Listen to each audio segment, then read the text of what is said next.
Allez, 60 ans après l'indépendance de la République démocratique du Congo, les sports dans notre pays ne décollent pas toujours. C'est presque dans toutes les disciplines, taekwondo, football, karaté, presque toutes les disciplines ne décollent pas. Malgré le changement, le multiple, comment je peux dire, ministre à la tête, bien sûr, de ministère des Sports, mais ça ne décolle pas toujours. Qu'est-ce qui est à la base de tout ça? Sur ce plateau, je ne suis pas seul, je suis bien sûr accompagné de un grand analyste, un ambitieux et politique, je peux l'appeler ainsi, qui s'appelle, je l'ai connu moi personnellement comme les coachs du football, mais aujourd'hui, il veut changer sa casquette, il s'appelle Ben Kenge. Vous allez aussi les découvrir sur ce plateau, mais à ses côtés, vous avez Maître Jean-Paul Koyalodi qui va se présenter. Mesdames, Messieurs, vous nous suivez de partout en République démocratique du Congo. Bonjour et bienvenue.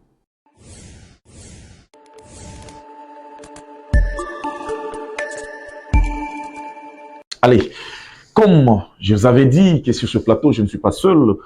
À ma gauche, donc tous sont à ma gauche. Coach Ben, bonjour, bienvenue. Bonjour, monsieur les journalistes, et merci pour l'invitation. Merci. Je n'osais jamais inviter sur ce plateau. C'est pour votre première fois. Le cadre quand même vous plaît? Le cadre me plaît, c'est pour cela que je voulais profiter pour féliciter les patrons de cette chaîne, Téléplice et l'équipe technique, parce que je sens qu'ici, il y a des professionnels. Félicitations pour ça. Voilà. Les promoteurs de cette chaîne qui s'appelle Jean-Marie Kassamba et à côté de coach Ben, vous avez Maître Jean-Paul Koyalodi à qui j'ai dit bonjour et bienvenue. Bonjour, messieurs les journalistes. Jean-Paul Okimangaye. Présent en esprit. Qu'est-ce qui ne va pas avec les taekwondo, avec votre entité? Tout se passe quand même très bien.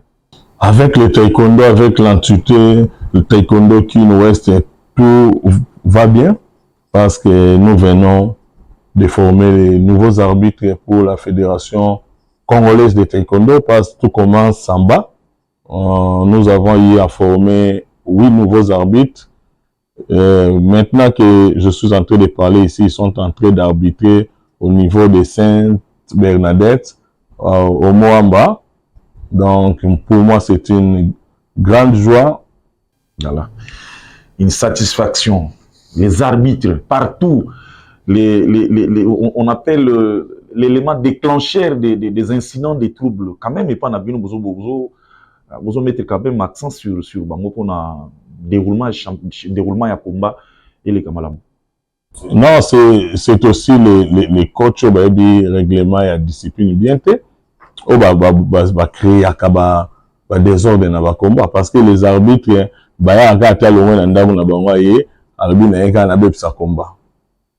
Allez, merci. Nous allons en parler dans cette émission. Alors, M. Ben, vous avez suivi dans mon introduction, Nalobi, Makambouya, ministre Baleke Bele, dans la tête du ministère, il y a sport, rien ne change. Presque dans toutes les disciplines. Moi, je suis football, mais cette fois-ci, on sent que rien ne marche. Les Africains, rien. RDC qui vraiment nassé vraiment parce que, bon, c'est vrai, il nous a ramené quand même, donc les athlètes nous ont ramené quand même quelques médailles, mais 2 seulement en or. C'est pour dire que toutes les disciplines, rien ne marche. C'est quoi la cause, vous en tant qu'analyste? Voilà, merci pour votre question. Je crois que le problème des sports congolais, comme je dis toujours, c'est l'homme. L'homme congolais, les organisateurs, bien sûr, n'ont pas ce qu'on appelle connaissance en ordre. Ça, c'est rien. Si vous voyez les ministres qui sont passés, et qui est là, il faut voir d'abord leur formation et leur passé. Vous allez comprendre que ce sont des gens qui aiment le sport, mais ce ne sont pas des gens qui sont nés pour gérer ou développer le sport. Dans un pays qui a 9 voisins, plus de 145 territoires, 26 provinces, et plus de 200 et quelques secteurs, 102 millions d'habitants. Tout le monde est là. Oui, 102 millions d'habitants, ils ont un ministre architecte. Ça veut dire. C'est quoi ministre architecte? Ministre architecte, c'est un ministre de la maçon. Ce qui est le chantier, maçon, c'est la monnaie. À ça, la bien, toujours critiquer la maçon. Moment là, ceux qui comme ma plante, espace, mon a un pas de pas chambre à balle. Donc, c'est bazo adapté, bazo kutana ou bazana. Ce sont des gens où ils ont vision globalité, il y a sport congolais. Ce sont des gens où ils ont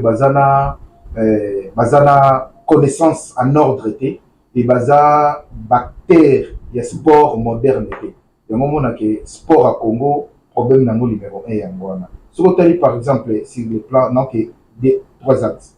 Axe à négocier ça administration. Totally loi congolaise des sports 011. Les lois sont incomplètes.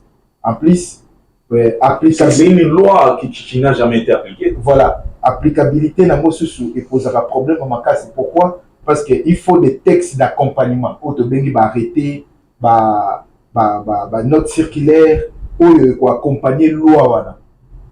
Exacté. Et loi ils ont respecté. Et surtout le mot wana. La loi est en balaki mais belé na kasi. Avant de changer, de modifier loi ou les il faut appliquer le texte les alliés. Ce qui doit appliquer au ESA, après tu as la point faible de la loi, tu mets bien au parlement, tout bon dit ça. Mais loi au ESA, on a besoin d'appliquer à côté. Yo ministre Oye, vous avez vision T. Yo ministre Oye, vous avez pays moko au Tobengaka, ils ont doctrine sportive. Nous avons une loi sportive dans le Congo. Ils ont adapté par rapport à mes besoins. Le ministre Oye, au Tikeli Bisso, ce qu'on appelle politique nationale sportive. Ils ont plan architectural, il y a organisation, il y a développement technique administratif, et sur le plan gestion, il y a sport. Ils ont osé le changement linéaire. Ministre Nina na tête du ministère du sport.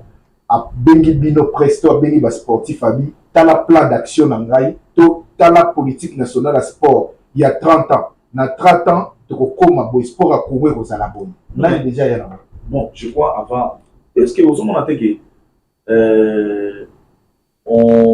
j'ai l'impression qu'on s'acharne sur le ministre, donc tous les ministres qui sont passés, d'autant plus que la politique, c'est la politique, il y a gouvernement, mais bango ministre vous allez quoi accompagner. Ministre il y a politique il y a à la sport, mais vous avez quand même le président de la République, nous avons la politique d'une manière générale. Politique, c'est le plan général des présidents de la République. Mais c'est lui qui définit la politique sectorielle des alliés ministres. Pourquoi va-t-il ministre à sport sur le président va gérer ça? Ministre à sport, il n'y a pas président. Au lobby, il y a le baki, domaine l'union sur la vie à Congolais, il faut qu'il y ait des niveaux. Talangaï, Mayele Nazanango, pour la parcelle à pouvoir au Bessingaï. Par exemple, Nazo Kelobi, dans le lobby, on comprend quelque part au niveau comme à Balobake, ministre à sport à cause de la volonté, moyen comme moyen exact. De pouvoir exact. C'est ce qui a été toujours dit. Les gens ont tout le monde à le ministre à la volonté. Et bon, vous allez pas accompagner. Et ça, incompétence. Un ministre qui vous dit ça, a mérité pendaison. Comment ça? Démission directe. Je vous dis. Le ministère à sport et un ministère budgétivore. Et produit Zakaria, il y a un budget à l'État, un trésor public, contribution au ministère à sport. C'est zéro. Mais aujourd'hui, le sport est parmi les domaines où il y a vie et produit Zakaria. Je vous donne des exemples. Je commence par l'industrie des sports mondial, produit dans les 625 milliards d'euros par an de dépenses. 625 milliards d'euros. au Congo, ils n'ont ni producteur, ni bénéficiaire, il y a 625 millions. Mais aujourd'hui, avec notre capacité, notre système, positionnement géographique et capacité sur le plan population, tout ça, économie, richesse, ressources, le Congo est capable de produire jusqu'à 28 millions de dépenses annuelles et faire introduire 3,8 milliards dans la caisse de l'État. Bon, un ministre comme moi, si je suis nommé ministre, je vous promets qu'à l'espace de 5 ans, je peux produire 3,8 milliards d'euros pour le trésor public. Et à partir de là, ce qu'il y a chef de l'État, j'ai besoin de 5 millions de dollars parce que tu produis. Mais quand tu ne produis pas, il y a un kaka kozwa. Quelque temps, on peut ça moyen de. Bino, vous en a un secteur, il y a yo personnellement, vous en avez un taekwondo, maître Jean-Paul. Est-ce que vous allez subir quand même peut-être l'absence, il y a l'État côté Nabino. Vous allez sentir. Et puis, si vous allez sentir, vous sentir un ennemi. C'est par. Donc, vous allez subir un ennemi. Voilà. Attaque encadrée, tu subis sa absence à l'État dans le milieu sport de combat. Premièrement, tu as une infrastructure. Dernièrement, tu as un combat, un espace ouvert. Tant que les bandits, tu as obligé à faire combat. C'est déjà défaut parce que dans le monde entier, l'État a mikiliwana. Que jeunesse, les a force à lobby. Quand on parle de sport, quand on parle de ministère à sport, on suppose que tu as plus de la moitié de la population au jeune bazar, sport, football, handball, volley, karaté, taekwondo, judo, boxe.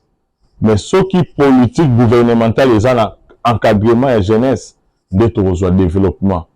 C'est-à-dire quand vous parlez du ministère à sport, ils ont peut-être pour là-bas voyage avec l'équipe nationale. Là, on n'encadre pas la jeunesse. Jeunesse à Sali Moussa, na Bundi, à Kendegi, na Kilot, na Rotobogagobe, ta football, à Zagi, na Lamba, où ils ont conforme à taekwondo. Nyon Sawana, à Sali Ango Yemoko. Et puis, soit commis dans Air Yamiel, le ministère Robine Binisi, mon voyagé soit une médaille Bobby qui est mon tunabiso. Mon tunabiso par rapport à quoi? Donc, à Ibikou, toi, tu as n'engé bateau dans Bavivarati. Attends, mon pied. Dans difficulté, il y a sport congolais en Rwanda. Ceux qui le dit qu'on encadrer. Pour l'avoir encadré, sport, ils soient en vol, il y a facile. C'est la loi sportive, on va savoir, le sport doit se pratiquer à l'école. Ceux qui football comme une école, taekwondo comme une école, judo dans l'école, tu reçois déjà ma casse pour développer sport dans biso. Non, c'est rappelé na Nicolas Kala pembe umeli. Au moins ba grand joueur, ba grand basketteur ba vivant à l'école, ba tournoi interscolaire aux Alaka. Et ça qui approche les agir de développer sport dans Congo. Non, c'est rappelé tout ça qui na coach moi azam militaire, abetaka football coach Kabas. Aza mondialiste. Il y a habillement, il y a football d'un côté militaire. Au moment dans moment na domaine union sur vie à congolais, sport et avis na Samoko et à Makasi. Mais na 3 décennies euro, il est là dans mon ministre à sport et à bien. On a complété par rapport à sport développement, on a complété na sport scolaire. Vous savez, dans un projet Monakoma, sport de l'école et sport à l'école. Sport de l'école, ils ont sport où ils vont mettre dans l'académie, dans le centre de formation, où l'État, dans la politique, moko attirer un centre dans chaque province, un centre national de haute performance sportive. Ça veut dire quoi? L'État a un détecteur où il y a dans la ligue provinciale, la ligue provinciale. Donc, il bango, il talent, où par exemple, à partir de 10 ans. Dans le centre, il y a province, il y a haute performance, il y a province. Taekwondo, football, sport, des combats individuels et collectifs. Le centre, ils ont formé pendant un moment et ils ont organisé par exemple Jeux national, il y a RDC ou bien Jeux national scolaire, ou interscolaire ou bien interuniversitaire. Meilleur, ils ont sélectionné, il y a un centre national, il y a haute performance. Et dans le centre national de la haute performance, ils ont des pépinières ou bien sur la graine des champions. Ils ont même un suivi pour toujours une médaille d'or olympique. Toujours une médaille d'or dans les Jeux africains, vous avez 10, 20, 50 médailles d'or parce que vous avez une politique, il y a développement dans ce sens. Donc, il y a un sport à l'école. Sport à l'école, c'est les sports interscolaires. Tout ça, il y a Union congolaise des sports interscolaires. Où existe ça?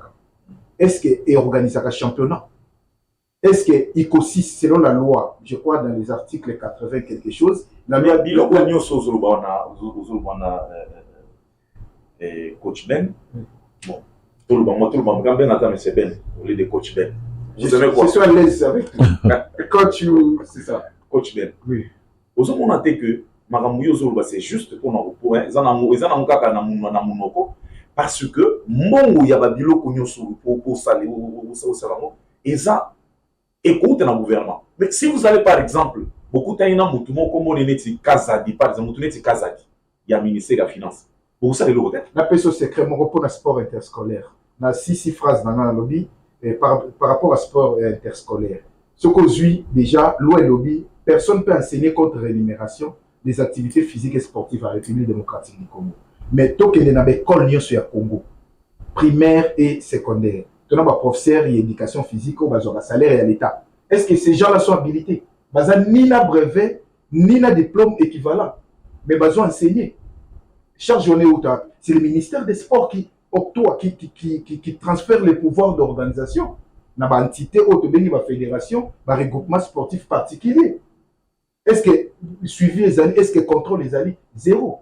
Par rapport aux moyens, nous avons dévoilé que dans le sport universitaire, dans Minerval, il y a chaque étudiant, il y a un frais quotidien où ils sont liés dans le sport et culture. Et que d'accord, quotidien, on a ça la est-ce que l'État a fait peut-être le ministre fait bien monter. Mais le ministre a arrêté à Minerval. Dans le conseil des ministres, le ministre a présenté le projet. Non, ministre, il y a sport. Le ministre sport. C'est vrai. Bah, fouti, on a, moi, ils ont moi quotidien, moi, sport et loisirs. Oui, supposons que $2. Supposons que $2. Mais est-ce que le ministre, il y a sport, il y a qui est Zalaka, moi, on a moi quotidien, le ministre a sport, il y a quotidien. Le ministre sport, ils ont géré dans des sports universitaires, par exemple, dans le sport interscolaire. Ils ont géré dans l'entité où ils ont un regroupement sportif particulier. Au Tébéni, ICOSI, dans le niveau universitaire. Nous avons la direction nationale, il y a sport et éducation physique dans l'université. Quotidien national, ils ont la coordination et la direction, c'est normal. Mais ce qu'on direction, à travers ICOSI, aux organes techniques habilités à organiser sport au sein de l'université, à cause il y a un plan d'action, il y a développement, il y a organisation, il y a partie, il y a secrétariat général, il y a ici, va travailler la direction, va définir l'action, va une nous. Oyo ba étudiant, na ba parents to financer sport scolaire, pour ba parents doivent financer le sport scolaire. Ba yebi ndeni ko organiser ça c'est un. Ce qui politique en management na bien zani. Ba na wana bazala contrôler activité physique. Et ko yala wa na organe wana institution wana. Ba na wana ba ko zana ba licence ya pratique, ba ko somba yango. Ba na wana ba université ko somba matériel pour ba mo pe bazana quantité na ba mo bazwaka pour na sport. Ba université bazana ba terrain. Pour organiser les sports, il faut avoir un ministre qui a une vision, un ministre architecte, et non de pas chambre à bana, au Koutika ou au Kouti, mettre autour de l'eau, gérer l'équipe nationale, gérer l'activité à Minene, mais s'il n'est pas basé là, et là, côté basali, c'est vrai, il faut soulever, et là, très important vraiment. Aujourd'hui, en amont, gouvernement Yakati. Si vous avez un gouvernement Yakati, vous expliquez que le gouvernement a banni na yo, a banni na moi si à quel moment compétition internationale. Moi na azumbo. Donc l'État a gagné mini. Ceux qui ont gagné médaille, c'est vrai, ils ont encadré ma jeunesse, mais moi quand même mes côtés. Mais entre-temps, bino va mettre Bolingaraté, Boyo Kateo, l'État a zoata moi quelque chose. Bolingaraté. Tout le monde a voté dans le football, dans la fédération, il y a football. Premièrement, la question, on la répond de Ebo. l'État a gagné nini pour Bakulu na baza. Lobby surtout encadré jeunesse, toujours la champion olympique. Politique et sport et comment ça réellement la carte Mboka. Mon le sport a gagné. Pour tout le monde toujours le bas, mais les sportifs ne gagnent rien.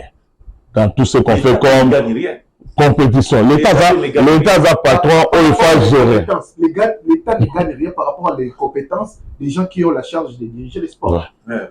Parce que ce que j'ai vu dans le sport universitaire, parce que je fais partie d'un sport universitaire, dans qui encadré dans Taekwondo club ISC. Dans chaque étudiant dans la foot minerval dans l'effet académique, on a $2. $2 voilà pour le sport. Allez, dans le comité de gestion de l'université, comme ministère du sport, on a mis soutien dans le sport.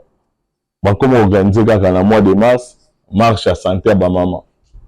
Vas-y, bon. Oui, ça marche à santé. Vous, là, au moment où on a raté la marche universitaire. C'est-à-dire, le président et les étudiants vont collaborer directement dans le comité de gestion. Si on suppose que l'université a 20 000 étudiants, elle a $40 000. $40 000, voilà celui qui a fait et qui a $2 000 dans la marche à la maman, comité de gestion lié dans le président et les étudiants. Mais vous liez la marche dans le ministère du sport? Non, le sport est bandit lancé. Le ministère du sport a un patron. A revenir dans le sport à l'école primaire, sport en école secondaire, sport dans l'université. Toi, il conseille dans Excuse, ça vous permet oui. Il y a relancé na iloko moko. Mais Jean-Paul. Ba futi et bana wana pour besoin de wana. Ba pesa kabino, ba pesa ba futa ba droit de participation je vois. Droit d'encadrement, futa ka mbongo mbongo, pour encadrer ba bana wana. Poser question réponse c'est ça. Ba pesio bana wana ba za ceux qui 20, ba za ceux qui 40. Bosenga bango ceux qui $10. Mbongo wana yo suya ngo pose encadrer, c'est ça. Bon, l'État a gagné nini na mbongo yo suya. L'État d'abord il faut songer à l'entraîner. Dans le développement, on a rémunéré en rapport aux hommes pandissants. Ministère de la Culture et Art. Tant aujourd'hui, artistes et théâtral, artistes et belé basé numéro matricule. Pourquoi pas le ministère du Sport? Azub entraîneur, parce que les sportifs meurent pauvres. Il y a de cela, à sali 50 ans dans le sport, à ce que là, on a un numéro matricule dans RDC. Ministère du Sport, il y a banane. Quand on parle du ministère du Sport, les sportifs, il faut se réjouir d'abord. C'est pas les sportifs. Non, pas tous les sportifs. Qui doivent avoir le numéro matricule. Non, quand on a le bas, par rapport à quoi? Il y a un coach, un intellectuel. Dans un coach, un intellectuel. Tout le monde peut avoir un coach, un intellectuel. Bon, ça, Moussala, pour l'État à bénéficier. Concours à ministère du Sport, ça va. Concours au sommet, concours à ministère du Sport, non, c'est d'une manière générale, on peut aider les sportifs. Pourquoi on va aider les artistes et théâtre dans le ministère de la Culture à toujours vers l'artiste? Pourquoi pas le ministère du Sport, les coachs à Outoloba, à la politique, pour l'encadrement? Nous, on ne parle pas de nous. Et ça va bien se passer. Vous êtes abandonné vraiment. On est vraiment abandonné. Un secteur vraiment abandonné. Très abandonné. Parce qu'on peut prendre moi un mot oublié, encore comme à l'objet Koulouna, on encadre, l'objet pas qu'on pose au moins Moussala. Dans un peu ce exemple, bah, j'ai notre droit encadré, Moussou peut encore comme appelé, Azuma Moussala, mon Nzela, le ministère du Sport, a commencé à appeler Moussa Movine un peu comme bien. Ça, on toujours de la ministère du Sport, toujours de la casquette haut, sur le plan et organisation. Tant que le but de ça la compétition, que ce soit dans le football, que ce soit dans la discipline, nous avons gagné un bon côté dans le sport au Congo. Politique, il faut tout ça la pour gagner un bon sur le plan sponsoring, tout ça dans le côté. C'est le gouvernement. One is a management, il y a ma fédération. Non. C'est pas l'État, il faut un sponsor quand même. S'il vous plaît. Allez-y. Maintenant, compléter. Au moment quand on parle des sports business, il faut te dire, il y a ce qu'on appelle l'industrie des sports modernes qui existe. Et l'industrie là pèse aujourd'hui 625 milliards. Apparemment, Salim Barechino, Vandissi Makam. Donc, ça, comme ministre. Non, comme ministre, parce que le destin m'a donné la charge de changer les choses. C'est vrai. Natikala non na industrie des sports. Na sali voyage mon qu'on a qui en France. To sololi na directeur il y a directeur commercial Adidas, Madewis, Goyaidor, Sportly, Rock Nation. On était même avec M. Simatra, qui est le DG de Frank Miller, il montre Frank Miller. On a eu à causer, dans quelques acteurs, il y a l'industrie des sports, mais qui a calculé, Congo Nengezaleli, ils sont capables de produire des dépenses annuelles, plus de 28 milliards d'euros, il y a des dépenses annuelles, Congo, avec l'industrie des sports. Mais l'industrie des sports, voilà, dépend de la politique nationale des sports. Par exemple, tant que le ministre du Congo et le gouvernement qui gagne l'émission, mais c'est l'incompétence. Je ne suis pas ici pour tout dévoiler parce que peut-être tu as organisé point de presse pour te faire projet la mission. Mais tu as mobilisé 3,8 milliards d'euros. Le gouvernement ici, il faut que les gens puissent faire point de presse avant. Tu n'as pas ça dans mon caractère. Le gouvernement se bimine un peu dans ça.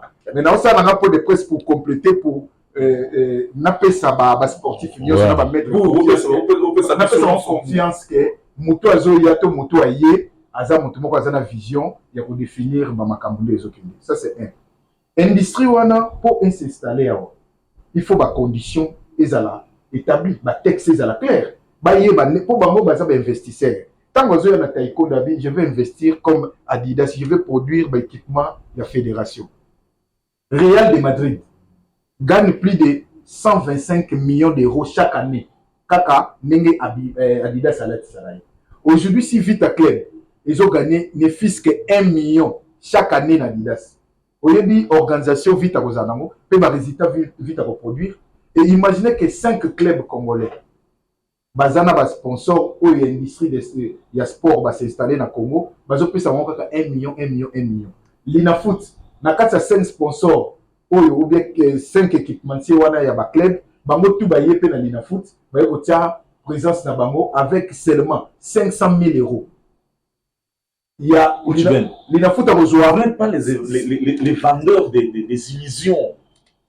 Est-ce que le ministre Moko oyo yebi sport parce que makambo façon ndenge ozolo bela yango vraiment bato bakomona déjà dollar vraiment na développement ya sport na ndenge kozala te équipe nationale ba jusqu'au dépendre ata o Kazadia pesa mbongo te na ordre d'idée azoloba wana na kobakisa bo na mikolo leki biso tout ozalaki focalisé ya Hollanda Coupe d'Afrique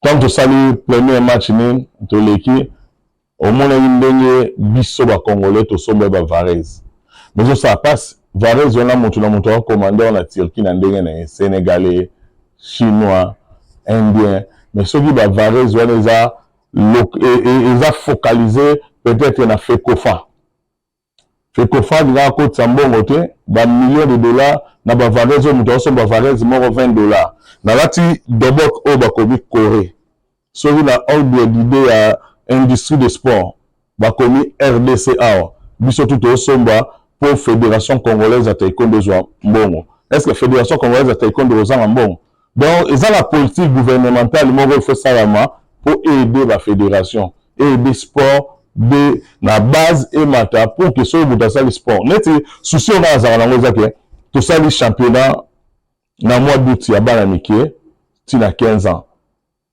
na suka topesi bana bakaye basac poison à classe moi forfait moko ya minerval félicitations puisque parce que ceux qui vu le sponsor a bien la munda déjà na ça mais le fait c'est dans la sponsor que moi la moko boui a gagné combat zu médaille d'or a eu kit complet à rentrée scolaire na forfait moi ya $300 ba parents ba foutre minerval donc tu sais dit excuse na compléter na l'industrie sport na la création de richesses pour na Congo.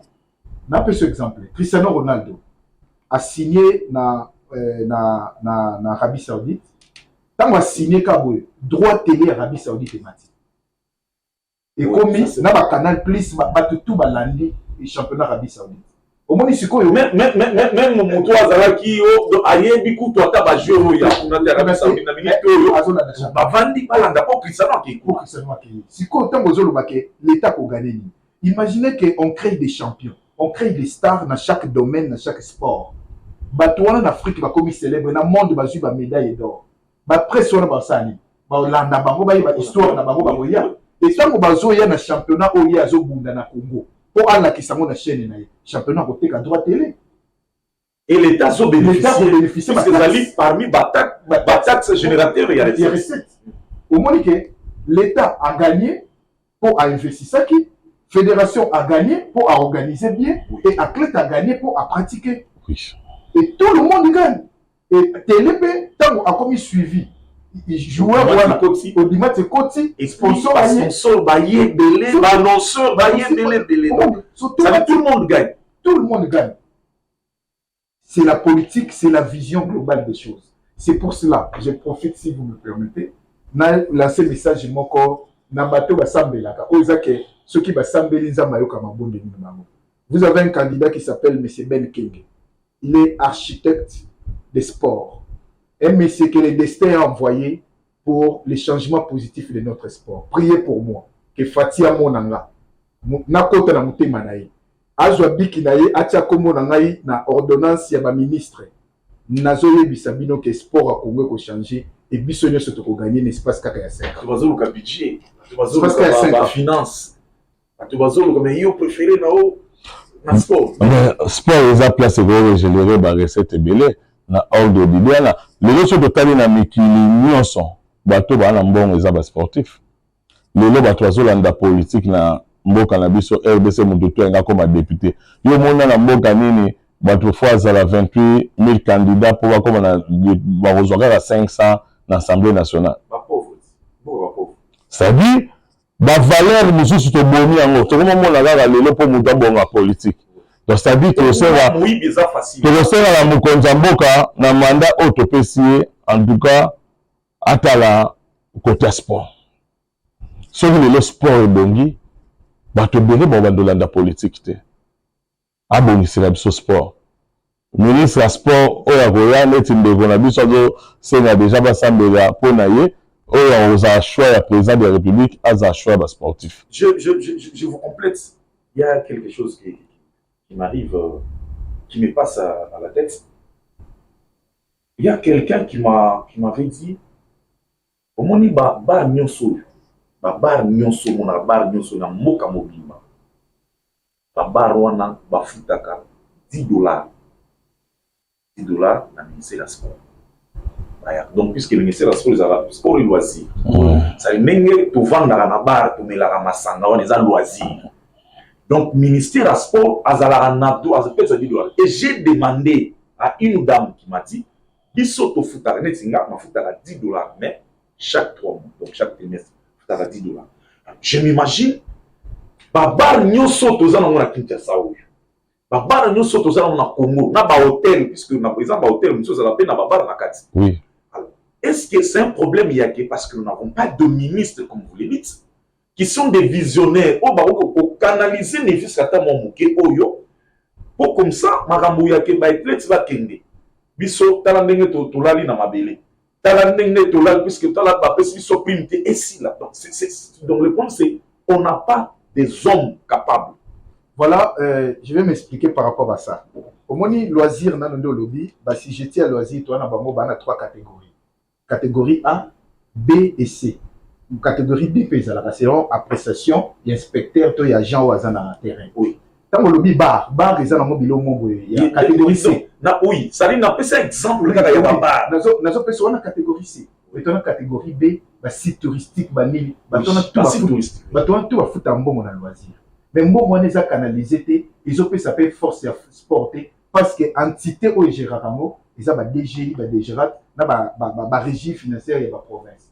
Qu'est-ce qui va se passer? Ça veut dire ministère Qu'est-ce qui va se passer avec moi comme ministre? Nous avons créé le Fonds national, il y a promotion, il y a sport et loisirs. Fonds wana, déjà c'est dans des ans la résolution pour la lodge. résolution. Oui, résolution, moi, la logique, créer qui moi. Est-ce que l'idée est utile? Tout ça, pour expliquer que nous avons un architecte à idée.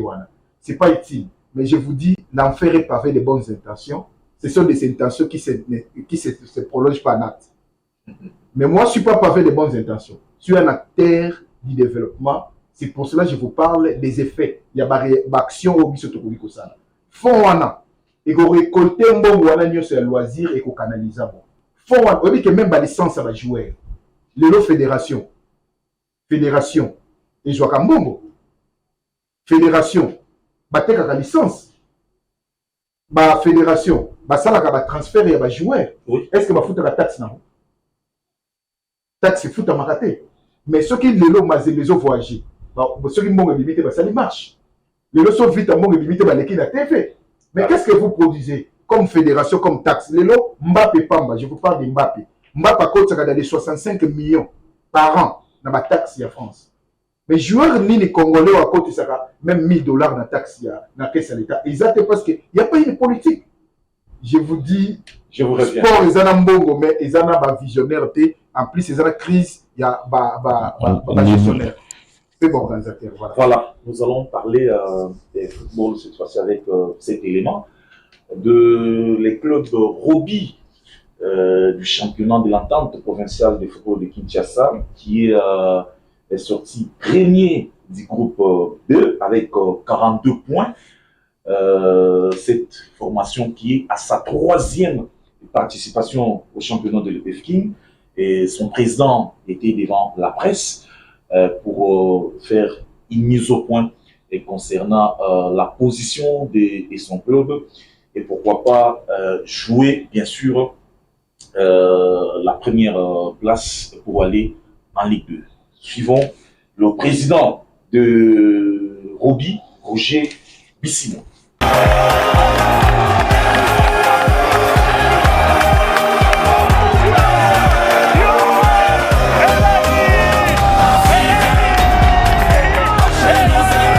Je suis un peu satisfait, pas totalement. Il y avait des situations qui étaient bonnes, d'autres qui ne l'étaient pas du tout. Disons que nous avions très mal commencé, vous l'aviez remarqué vous-même. 3 matchs nuls de suite qui se suivaient. Ensuite, on a eu à récupérer petit à petit, jusqu'à ce qu'on puisse se retrouver à la position que nous avons aujourd'hui. De toutes les façons, on n'a pas beaucoup à se plaindre, vu la position qu'on occupe. Sinon, ça va. On va voir comment ça va évoluer. Je ne saurais pas dire une surprise dans la mesure où toutes les équipes qui entrent en compétition aspirent toujours à faire les meilleurs, à être mieux classées par rapport aux autres. Et nous aussi, nous aspirions, comme les autres, à être mieux classés. Mais vous avez remarqué que malgré nos aspirations, ça n'a pas été du premier coup. On a dû travailler dur jusqu'à ce que nous soyons là où nous sommes. Satisfait, oui, je le suis. Dire que c'est une surprise, je dirais non, parce que toutes les équipes aspirent à être classées, à être bien classées par rapport au championnat. Il nous est déjà arrivé une fois de passer en première division, je crois. On n'avait même pas fait 2 ans, on est passé directement, on est passé dans la division supérieure. Donc ce n'est pas une surprise, c'est juste ce que je vous disais, les fruits du travail. Nous travaillons dur et toutes les fois que nous commençons le championnat, nous nous préparons en conséquence. Dieu merci, cette fois-ci ça semble aller, mais attendons la fin. Évidemment, il devrait y avoir une phase retour. Conserver la place, c'est notre souhait. Et je vous avais dit que nous ne sommes pas les premiers à être premiers dans ce championnat. D'autres ont commencé et ont eu à perdre la place. Donc si nous ne travaillons pas dur, nous aussi nous devons encore perdre la place. Il est important pour nous que nous restions vigilants, que nous travaillions toujours de plus en plus dur jusqu'à la fin du championnat. On ne peut pas clamer la victoire au milieu. On ne peut clamer la victoire qu'à la fin. Et on va donc aborder le match 1 à 1 et voir ce que ça va donner. Un match a toujours 3 résultats. C'est nul, défaite ou victoire. Donc il faut s'attendre à tous les résultats possibles. Ce n'était pas des surprises, ce n'était pas non plus des souhaits, mais c'est ce qui était arrivé. Ça signifie qu'on n'avait pas très bien joué et puis on n'avait pas fait 16 victoires. Je vous avais dit qu'on avait déjà fait des matchs nuls. Donc je crois qu'il y avait 3 matchs nuls et 2 défaites. Bon, c'est des choses qui arrivent. Toutes les années qu'on a toujours joué, ces arbitres ont toujours été là. Donc c'est cette année-ci seulement qu'ils ont décidé d'être avec nous. Et les matchs qu'on a perdus, c'était les mêmes arbitres. Je crois. Et je crois que je vois souvent au terrain. Est-ce que vous pensez que Roby joue avec des arbitres? Oui, vous avez remarqué que Roby développe un système de jeu qui est quand même plaisant à voir. Je ne sais pas, libre à vous de juger. Moi, à ma connaissance, nous partons au foot pour jouer au foot.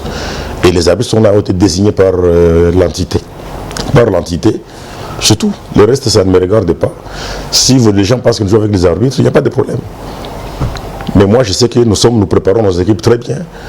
Et nos rencontres, nous les préparons également très bien. Si nous les gagnons, c'est parce que nous les méritons. Je remercie d'abord les organisateurs de notre championnat, vu qu'il se déroule quand même bien, malgré qu'on avait commencé en retard, vu les difficultés qu'on avait connues du côté des infrastructures.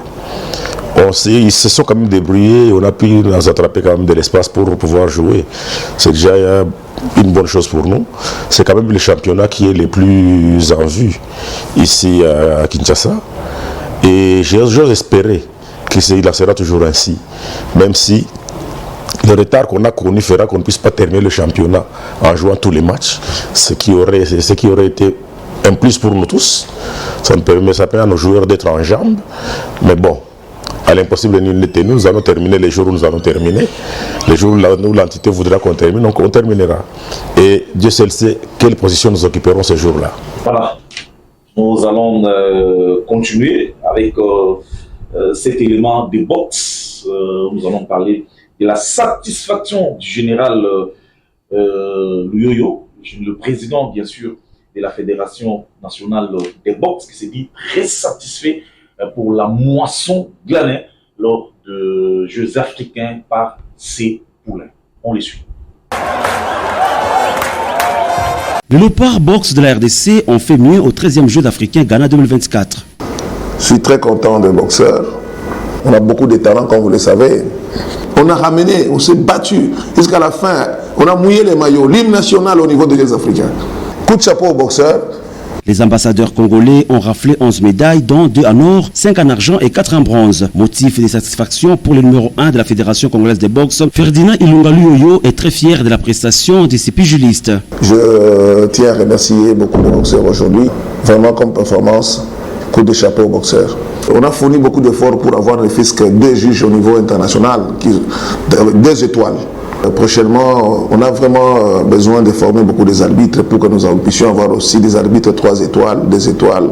Avant que nous puissions être à la Fédération congolaise de boxe, ça ne nous disait absolument rien. D'ailleurs, c'est la première fois que le Congo puisse avoir même un arbitre médaillé ou même plutôt étoilé, même au niveau des coachs, tout comme au niveau des coachs, tout comme au niveau des officiels. Pas de repos pour les fauves congolais. Aussitôt regagné le pays, l'équipe s'est mise directement au travail pour le tournoi Mandela prévu du 14 au 22 avril de l'année en cours en Afrique du Sud, dans la ville de Durban. Comme vous le savez, ça va nous permettre de bien classer nos boxeurs. C'est un championnat IBA. C'est pas un championnat, c'est pas un gala ou quoi là, c'est un championnat IBA qui va permettre de bien classer nos boxeurs par rapport aux JO, par rapport à beaucoup de choses, avec l'objectif de rafler encore des médailles. Voilà, maître, Tozo Roma Nasuka.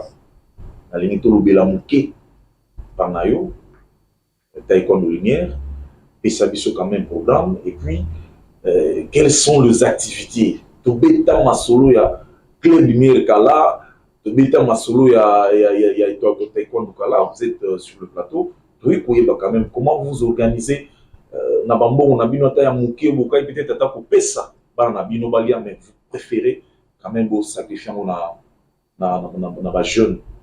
Bon, on a le passion. Si vous êtes vraiment passionné, les rosas. Souffrance tout le monde dans le sport pour passionné on va mingite. Bazoya tena en tête ce sport. Vous bout mon sous razali banda. Lobeli tant ba apprécier abosani et comme nango kiti na ya bokonzi. Bana na ye, mwasi na ye, babo frère na ye, baye ko gérer eloko wana. To linga Congo au départ. So biso to lingi Congo, de Congo ekende liboso.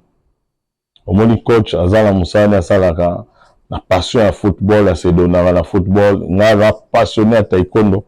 Donc so na longwa na akutu regretter na koma moi retard pour na la mukara taekwondo na tambula taekwondo.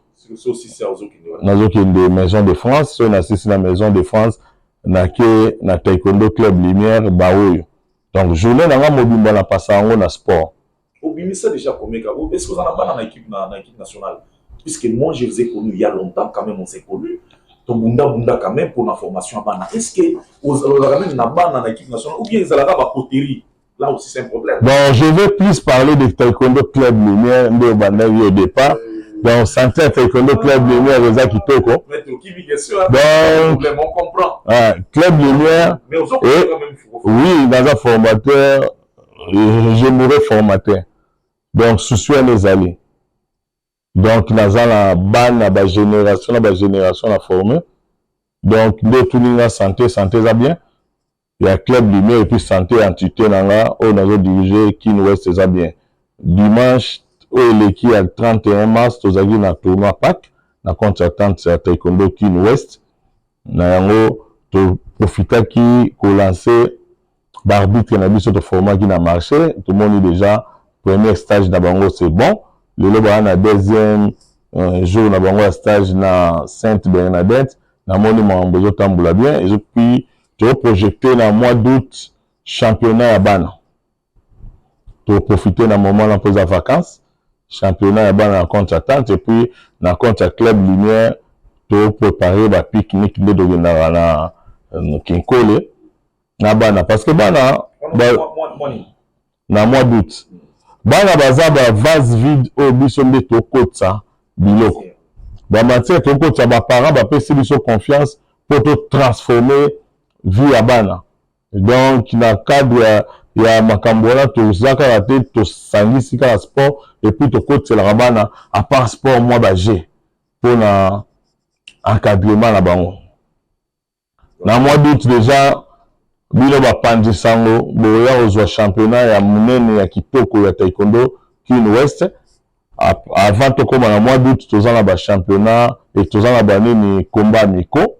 Donc, tu as une brèche dans chaque club, mais quand on rôde, athlète, il y a assurer talent bien, ou à relancer dans le championnat. Pour championnat, il y a place dans la mois d'année santé. Championnat, il y a place où il faut bailler la bise au moins, il y a moi Kobunda, ou à médaille pour le club, il y a une brèche pour la bande de la biso, et puis la profiter sur le bas, la bande de la biso, il y a taekwondo, il y a Congo central, bazan à moi les camas bazouaki, moi à moi zoaki choc lobby, là-bas entraînement pour préparer l'ouverture à la saison sportive là-bas les 13, aza fracturé à un fond, et puis les lobes bazo ça l'intervention, donc tu sais ni toujours compatir na bango, nzamba sunga intervention les kakito.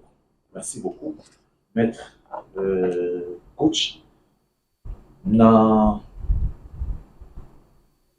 senti vraiment matière ébélée, calcul ébélé, où ils en ont pour développement, il y a sport. Peut-être ce que vous pouvez ajouter concernant le développement, il y a Mouranabiso, bon, sur le but qui n'a pas ministre, nous sur Baleki. Donc, mon côté article, vous en avez vision, il y a sport, il y a politique, il y a sport. Dans ce cas, alors que pour l'instant, nous avons quand même quelqu'un qui a un nom. Chaque jour, il s'est réveillé avec le micro. Et puis aujourd'hui, ministre, il n'y a personne qui est l'autre. Voilà, Nena Lobaki, ce sont des ministres maçons. Réitéré vraiment dans Bandeli, ce sont des ministres maçons. Mais maçon, tout le monde. Maçon a un plan au BAPC parce que maçon ne sait pas décider. Maçon a dit que ça, l'étude il faut être. Donc, c'est un exécutant. Oui, c'est un exécutant. Il y a un moment où il y a une équipe nationale, pour maçon, mais architecte, ça va bien topographe. Il y a ça l'étude, il y a dessiné, donc ça les calculs l'étude de résistance à matériaux. Puis il y a un immeuble, au moins il y a un immeuble, il y a l'action politique doit être comme une sage-femme. Le ministre nous sommes baleki, bazane tira ba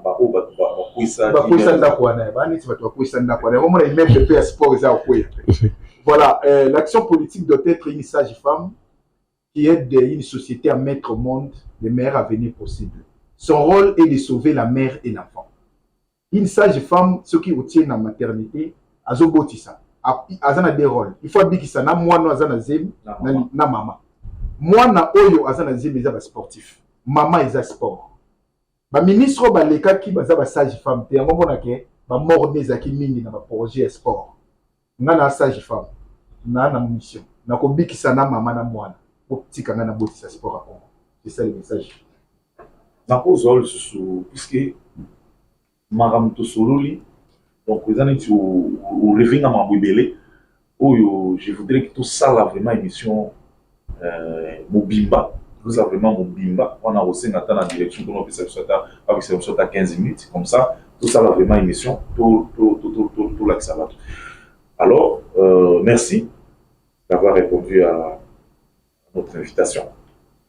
Merci beaucoup na invitation. Ma projecteur organisation. Ah, Malimi, ça va. Na CPI. Au moins il faut que organisation pour écouter le sport.